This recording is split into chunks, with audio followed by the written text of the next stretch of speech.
Little Things Every Day by Gargi 77th ব্লগে সবাইকে স্বাগত। অ্যাজ প্রমিসড আজকে আমি চলে এসেছি এই ট্রিপের একমাত্র বিরিয়ানি হান্টিংয়ের একটা রিভিউ নিয়ে। এবারে আমাদের গন্তব্য ছিল লেক মার্কেট এরিয়ায় চারুচন্দ্র কলেজের অপোজিটে টেস্ট রাইড বলে একটা রেস্টুরেন্টে। এখানে জনা 15 বসার জায়গা হবে। আর আমরা দেরি না করে এখানকার সিগনেচার ডিশ ডাব বিরিয়ানি অর্ডার করে ফেললাম। একটা ছিল চিকেন আর একটা ছিল মাটন। বিরিয়ানি তৈরির প্রসেসটা তো আর কেউ শেয়ার করবে না, তবে আমার যতটুকু খেয়ে ধারণা হয়েছে সেই ধারণা থেকে বলতে পারি বিরিয়ানিটা সামান্য মিষ্টির দিকে ছিল। সেটা হয়তো ডাবের জন্য হতে পারে।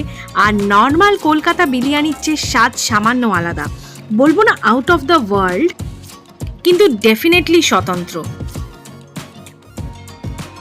ফুড লাভার্সরা একটা এক্সপেরিমেন্ট করবার জন্য কিন্তু ডেফিনেটলি ঘুরে আসতে পারো, খারাপ লাগবে না। মাটনটা কিন্তু ওয়েল কুকড ছিল, সেটা কিন্তু এই ক্লিপটার থেকেই পরিষ্কার। বিরিয়ানি ছাড়াও আমরা ট্রাই করেছিলাম দুটো ফিশ ফ্রাই, যেটার ক্লিপিং আমি তুলিনি, আর ছিল দুটো ড্রিঙ্কস, যে দুটো ড্রিঙ্কস কিন্তু বেশ ভালো ছিল। সব মিলিয়ে দুজনের জন্য 1000 টাকা বাজেট ইজ এনাফ। আজকে আমাদের সেকেন্ড ফুড রিভিউ হলো পাটুলি ফুড স্ট্রিটে।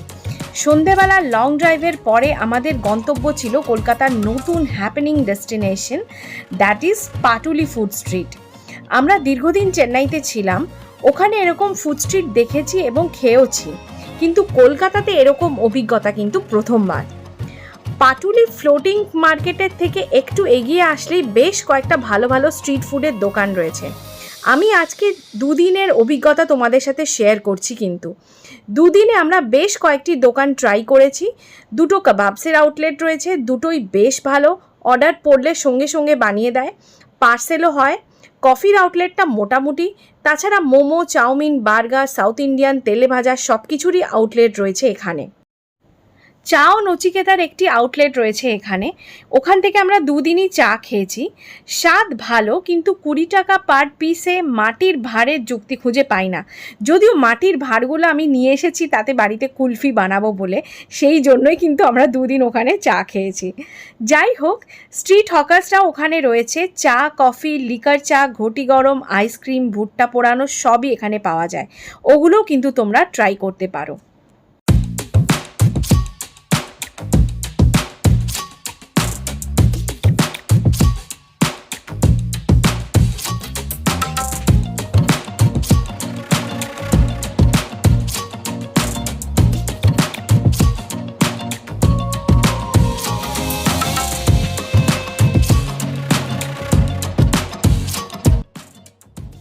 পাটুলি ফুড স্ট্রিট ও ফুড স্ট্রিট ফুটপাথ সংলগ্ন ওয়াকিং পার্কটা কিন্তু সময় কাটানোর জন্য বেশ ভালো।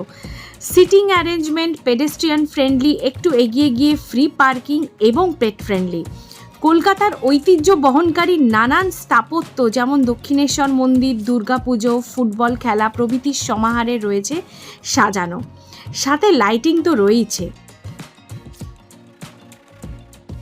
তবে আর দেরি কেন, উইকেন্ডে ডেফিনেটলি ফ্যামিলি ফ্রেন্ডসদের সাথে আর যারা কাপল আছো তারা চট করে ঘুরে বেরিয়ে এসো পাটুলি পার্ক থেকে। এবং ফুড স্ট্রিটটা কিন্তু সব কিছুই মোটামুটি পকেট ফ্রেন্ডলি।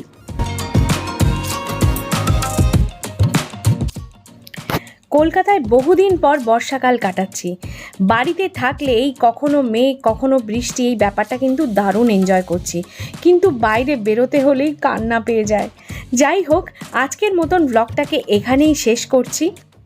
ব্লগে যদি কিছু ভালো লাগে তাহলে ডেফিনেটলি সাবস্ক্রাইব করো আর সকলের সাথে শেয়ার করো। আর যারা সাবস্ক্রাইব এখনও করোনি তারা ঝটপট সাবস্ক্রাইব করে ফেলো। Tomorrow I am going to share a popular sweet destination review for my non-Bong friends. So stay tuned for tomorrow's vlog, and today it's time to say bye-bye.